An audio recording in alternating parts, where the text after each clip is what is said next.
சமாதான கிறிஸ்தவ அசெம்பிளி சபை வழங்கும் வேத வினா விடைகள். கேள்வி 1. எஸ்கோல் பள்ளத்தாக்கில் எதை கண்டார்கள்? கேள்வி 2.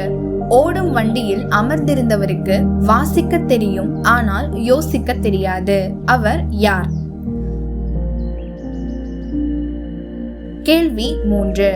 செங்கலின் மேல் எருசலேம் நகரத்தை வர என்று கர்த்தர் யாரிடம் சொன்னார்?